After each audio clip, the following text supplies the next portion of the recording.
မင်္ဂလာပါတီတန် official channel ကပြန်လဲကြိုဆိုလိုက်ပါတယ်ဒီနေ့မှာတော့ချင်းမိုင်မျိုးကိုရောက်ရင်မလဲမဖြစ်သွားလေတဲ့နဲ့ထင်ရှားတဲ့နေရာ၃ခုကို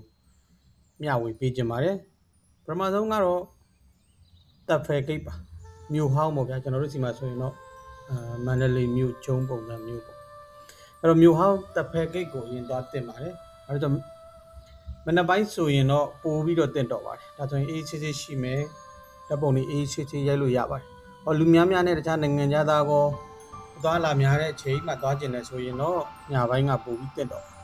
ကျွန်တော်အနေနဲ့ဆိုရင်တော့မနက်ပိုင်းကိုပို့ပြီးတော့ recommend ဖြစ်ပါတယ်။လူရှင်းနဲ့အေးဆေးဆေးဓာတ်ပုံရိုက်လို့ရတယ်။တစ်ဖက်ဂိတ်တစ်လျှောက်ဟိုဘက်ဒီဘက်မြို့ရဲ့ဟိုဘက်ချမ်းဒီဘက်ချမ်းနှစ်ခုစလုံးကိုအေးဆေးဆေးလိုက်ကြည့်ရင်းနဲ့အေးဆေးဆေးဓာတ်ပုံရိုက်လို့ရပါတယ်ကိုတွေပါတွေအစာကျွေးတာဝါသနာပါတဲ့သူတွေကိုနဲ့ဓာတ်ပုံရိုက်ချင်တဲ့သူတွေကတော့ခိုးလေးနဲ့လည်းဓာတ်ပုံရိုက်လို့ရတယ်ပေါ့ဗျာအဲ့တော့မြို့ပတ်လေကျုံတပတ်လုံးတစားရင်တော့ဒီနေရာမှာတော့တပ်ဖဲဂိတ်ကိုပဲအဓိကထားပြီးဦးစားပေးသွားကြပါတယ်ကိုလျှောက်လဲနိုင်တယ်ဆိုရင်တော့မြို့ယူတစ်လျှောက်ပေါ့လေမြို့ယူတစ်လျှောက်ပြီးတော့လမ်းလျှောက်ရင်းနဲ့ဆိုရင်တော့ပိုကောင်းတာပေါ့ဓာတ်ပုံလေးလည်းရိုက်လို့ရမယ်အလှကြည့်ခြင်းလည်းကြည့်လို့ရမယ်အခု area မှာတော့လူတွေအများကြီးရှင်းနေတာဒါမနက်ပိုင်းဖြစ်နေလို့ပါဒီ area မှာတခါတရံမှာတော့သူတို့ရဲ့ပျော်ပွဲရှင်ပွဲတွေဖျော်ဖြေမှုတွေအများကြီးလုပ်လို့ရဒီမှာဓာတ်ပုံနဲ့ဗီဒီယိုထဲမှာတွေ့တဲ့အတိုင်းပါပဲခိုးလေးနဲ့ဓာတ်ပုံရိုက်လို့လည်းရပါတယ်အများစုကတော့ဒီခိုးလေးနဲ့ဓာတ်ပုံရိုက်တချို့လည်းခိုးလေးတွေကြောက်ကြတယ်ပေါ့ဗျာနော်ခိုးကြောက်တဲ့သူတွေကတော့ခိုးနဲ့ဓာတ်ပုံမရိုက်ရဲကြဘူးပေါ့အများစုကတော့ဒီခိုးလေးနဲ့တွဲပြီးဓာတ်ပုံရိုက်ကြပါတယ်ဒါကတော့တဖဲဂိတ်ရဲ့ဟိုးတုန်းကမြို့ရိုးတကားအဟောင်းကြီးပါအခုတည်းကသူတို့ထိမ့်သိမ်းထားနိုင်သေးတာပါဒါကလည်းသူတို့ရဲ့ဘယ်လိုပြောရမလဲသူတို့ရဲ့သမိုင်းကြောင်းကိုပြန်ပြီးထိမ့်သိမ်းထားနိုင်တယ်လို့ဆိုရပါလိမ့်မယ်အများစုကတော့တဖဲဂိတ်ရဲ့ဟိုဘက်ဒီဘက်မှာအများစုဓာတ်ပုံရိုက်ကြတာရှိပါတယ်ဒီဘက်အချမ်းမှာလည်းအခုမြင်နေရတဲ့အချမ်းတွေမှာလည်းပျော်ပွဲရှင်ပွဲတွေကိုသူတို့လှုပ်ထားရှိပါတယ်အဲ့တော့တဖဲဂိတ်ကတော့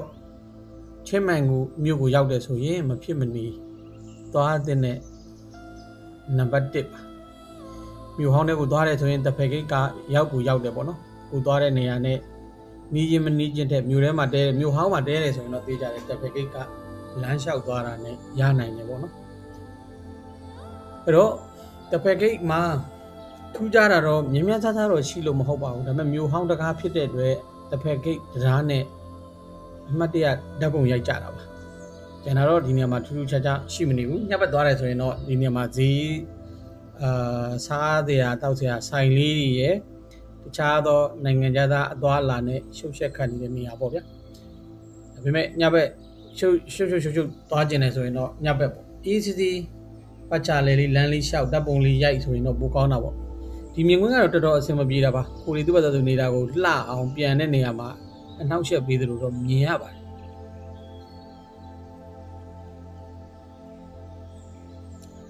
ဒုတိယမသွားမဖြစ်နေရာတစ်ခုအနေနဲ့ကတော့မြို့လယ်မှာရှိတဲ့ဝတ်ချက်ဒီလောင်လို့ခေါ်တဲ့ဖျားကျောင်းဆောင်ပါကျွန်တော်ကတော့ဒီဖျားကိုကျွန်တော်တို့စီကပကံကဓမ္မယန်ကြီးနဲ့တူလို့ကျွန်တော်ဓမ္မယန်ကြီးလို့ပဲပြောပါတယ်အဲ့တော့ဒါနောက်တာပါနော်အဲ့တော့ဒီဗီဒီယိုထဲမှာမြင်ရတဲ့အတိုင်းပဲဘုရားကျောင်းဆောင်ထဲမှာရှိနေတဲ့တကယ်တပ်ပယ်လာတဲ့ဘုရားတစ်စောင်းတွေကိုရောက်မှာဖြစ်ပါတယ်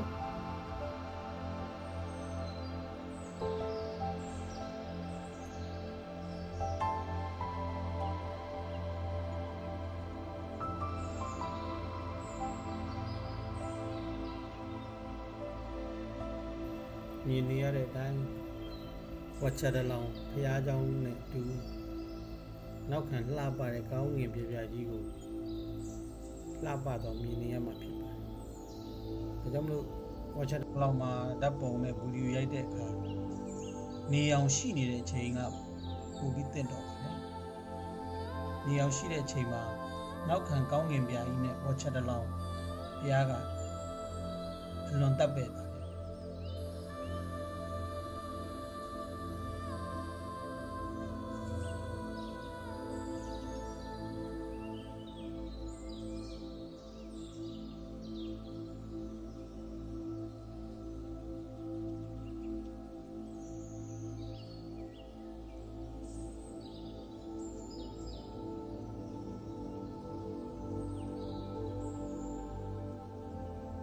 ရားကျောင်းဆောင်လေးကတော့လန္နာရဲ့အနုပညာလက်ရာတွေကိုထုစစ်ပေါ်ပြထားတဲ့ဘုရားကျောင်းဆောင်လေးဖြစ်ပါတယ်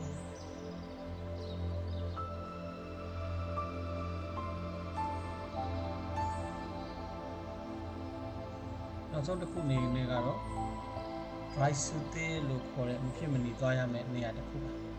dry sute ဘုရားကိုတော့ကျွန်တော်တို့နှစ်မျိုးနှစ်စားနဲ့တက်လို့ရပါတယ်တစ်ခုကတော့ခီပဲယထာနဲ့တက်လို့ရပါတယ်နောက်တစ်ခုကတော့ကျွန်တော်တို့ခြေလျင်တက်လို့ရတယ်နှစ်ခုသလုံးနဲ့တက်လို့အဆင်ပြေပါတယ်တအားကြီးတော့မြင့်မနေပါဘူးအများစုကတော့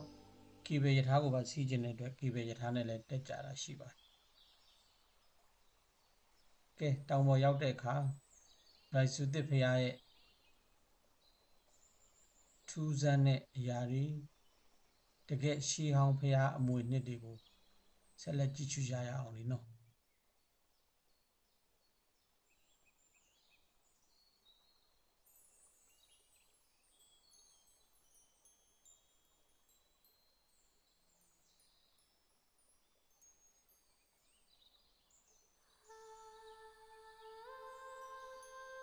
တက်ရတဲ့အခါနည်းနည်းတော့ပင်ပန်းတာပေါ့ဗျာ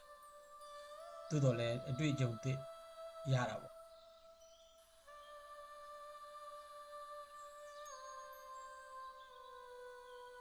ဘုရားပေါ်ရောက်ရင်အရန်အေးချမ်းပါတယ်ဗျဘုရားကျောင်းတောင်ပေါ်မှာလည်းရှိတာပါတယ်တဘာဝပတ်ဝန်းကျင်တစ်ပင်အရေးကအရန်အေးမြတယ်ပေါ့နော်မူလာတဲ့ကွာဘုရားအရေးတရားရေးကအေးချမ်းတာဟုတ်လေနော်ဒီလိုမျိုး dry sute ပေါ်ရောက်တဲ့အခါတော့အများကြီးလက်ပတ်ကြည့်ရှုလေ့လာကြရတယ်အများကြီးတွေ့ရပါတယ်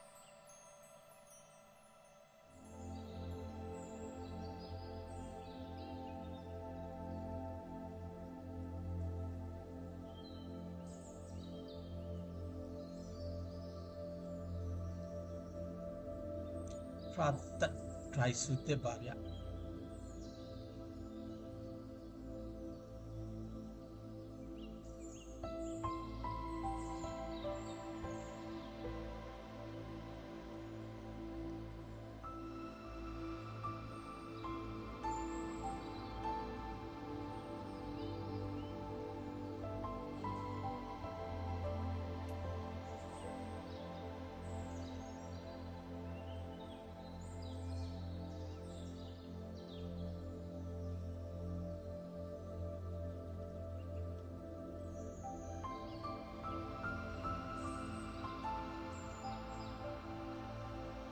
ဝမ်းတရားကြီးနော်နေ့နေရလဲကြာမြင်းနေရဖုံးနေတာဆို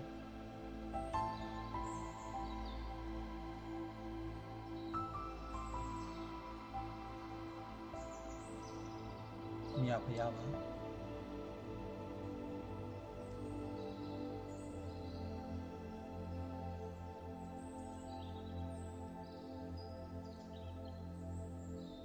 ီနေရာမှာရှေးအောင်နည်းပညာလက်ရာတွေကိုလည်းမြင်တွေ့ရမှာဖြစ်ပါတယ်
ရွှေရောင်ဝင်းနေတဲ့ dry sute ပါဒါကတော့သူတို့ပြန်လည်ပြုပြင်နေတဲ့ပုံလေးဖြစ်ပါတယ်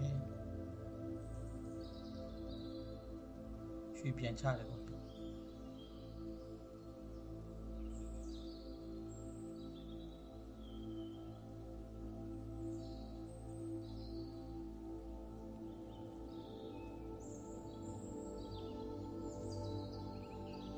ကြာခင်ပါပဲကျွန်တော်တို့တောင်းအောက်ကိုပြန်ဆင်းတော့မှာဖြစ်ပါတယ်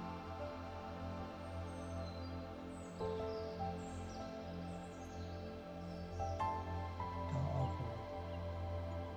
ပြန်လည်ရောက်ရှိပါပြီခင်ဗျာဒီနေ့မှာကျွန်တော်တို့ taxi box grab နဲ့သွားလို့ရသလို grab drone လို့ခေါ်တဲ့ကားနီးတွေနဲ့သွားလို့ရပါတယ်တယောက်မှ50 100ပါပဲဗျသူတို့ကားရှိတဲ့ချိန်ထိတော့ရတာပေါ့လေကျွန်တော်အကြိုက်ဆုံးကတော့ဒိုင်စုသစ်